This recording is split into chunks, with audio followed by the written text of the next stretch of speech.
Hello mga sangkay, kumusta kayong lahat? Ito yung mga pinamili ko ngayon para sa New Year.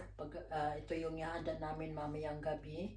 Dahil kaming dalawa lang ng aking asawa, so bumili lang ako ng mga kutkutin namin hanggang sa pagsalubong natin ng New Year hanggang alas 12 ng gabi.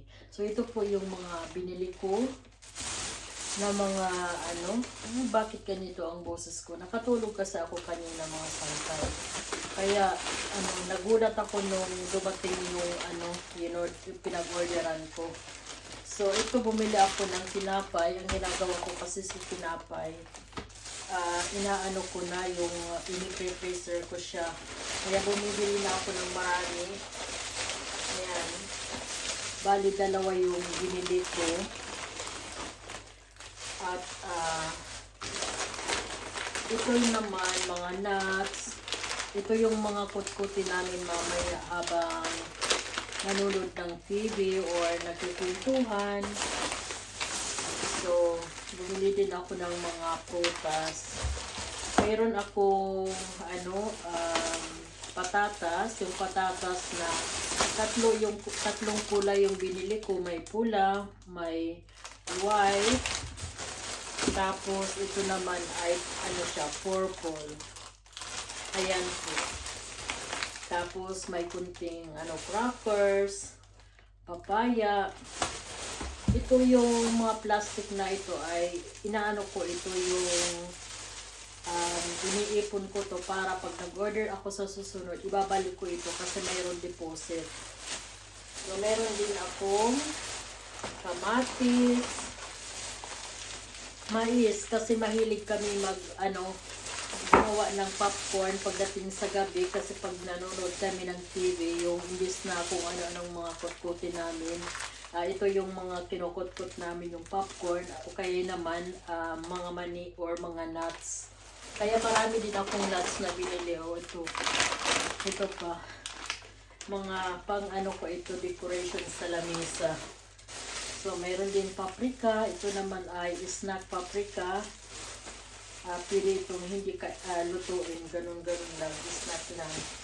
Tapos, meron akong tatlong iba't ibang honey. Tingnan nyo, napaka-cute. Iba-iba yung kanyang kulay. May light, may dark, may medyo brown. Ang cute. Ang liliit lang niya. So, maraming plastic. So, dito naman, meron akong orange. Ito din, suckers, kutkutin. Mayroon akong pickle radish. Cucumber pala ito. Ayan. Cucumber, pickled cucumber. Tapos, dahil gusto kong ng aking buhok, nag-ano rin ako ng isa. Ewan ko kung kasya yung isa kasi mahaba na rin yung buhok ko. Hindi ko alam kung kasya yan. So, may din akong kaki. Itong kaka ay paborito ko talaga ito dahil matamis siya. Super tamis. Pero minsan, nakakaano din ako ng hindi medyo matamis. Pero normally matamis talaga ito. So, mayroon din akong ano bang tawag nito sa atin? Di ba sa ito yung ng bunga ng cactus. Ayan. Fresh na fresh. Tapos, meron din akong radish. Ayan. Dahil hindi ako magluluto mamaya, yung magluluto ako pero yung para sa asawa ko na lang at yung mushrooms lang gagawin ko. Ito ay ito yung luto na lax na may nabibili. Hindi ko na lulutuin, so ganito na lang, kainin ko na lang. Papainit ko na lang, lagay ko sa microwave. So dalawa yung in-order ko. Mayroon pepper, mayroon naman ito yung normal lang. So para sa akin, kasi yung asawa ko hindi din naman siya kumakain ng karne,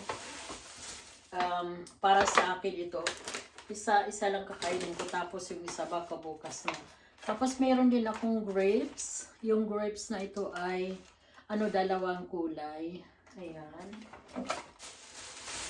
Tapos, ito naman ang ano, um, yung yung mozzarella na minis, maliliit.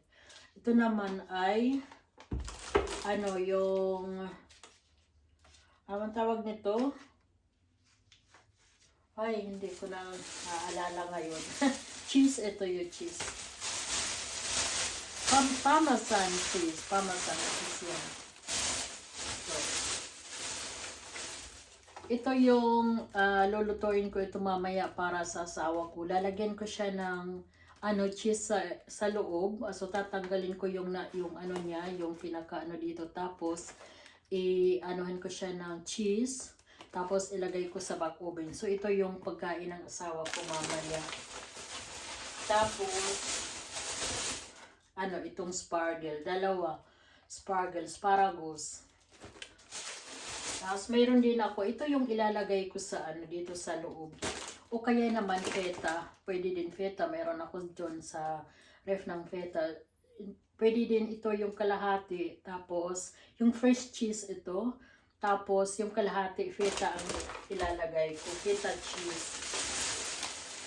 Ito, meron din akong ano, kasi gagawa ako siguro bukas na okay, mamaya tingnan ko kung ano yung lost ko. Yung mood ko ba, kung gumawa ako ng, anong tawag nito? Yung tinapay. Ito, pagkita ko sa inyo. Para siyang, kumbaga sa atin pandesal, pero ito ganito yung pandesal nila dito. Biyok. Tapos, hiwain ko tapos lalagyan ko siya ng tunfish o kaya salami. Tapos sa taas, parang gagawin kong pizza bread. So, masarap din yan dito. Nakot-kotin. Tingnan ko kung ano, kasi marami na din ako. Kaming dalawa lang naman. So, hindi ako masyadong nagluluto ng marami or naghahanda ng marami kasi sayang yung pagkain, di ba? Kaming dalawa lang. Tapos, yung mga kot-kotin namin, yun nga, iba't ibang nuts, naitinto ko na. Tapos, itong mga radish, ito, maraming. Siguro kasi matagal itong maggagawa ako mamaya ulit ng vlog at ipapakita ko sa inyo kung paano ako mag plating ng mga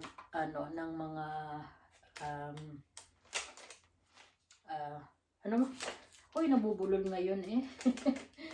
Mga prutas nga pala. Imbis na buuhin ko, ilagay ko sa sa gitna ng mga buo, ang ginagawa ko inaano ko na, yung slice ko na para maganda din siya tingnan. Diba? Kaya yun lang po mga sangkay. Yun lang ang aking vlog for today. Sana nagustuhan ninyo. Ito yung mga pinabili ko para ngayong New Year. At good for 2 person. Pero marami naman ito. Hindi naman namin ito mauubos. At kaya yun lang po mga sangkay. Hindi na ako nagluto ng mga karni, mga ano-ano. Kasi yung asawa ko hindi naman siya kumakain. Para sa aking mag-isa, hindi din naman ako magluluto para lang sa akin. So, okay na sa akin ang ganito. Tapos, yung patatas, meron akong natirang kanin kaninang tanghali. So, iyon na lang siguro ang kakainin ko. O kaya magpatatas na din ako, depende. So, yan lang po mga sangkay. Maraming salamat sa panonood. Hanggang sa susunod ko na lang ulit na vlog. May Happy New Year po sa inyong lahat. Sana healthy kayong lahat at matupad ang lahat ng mga pangarap niyo sa buhay.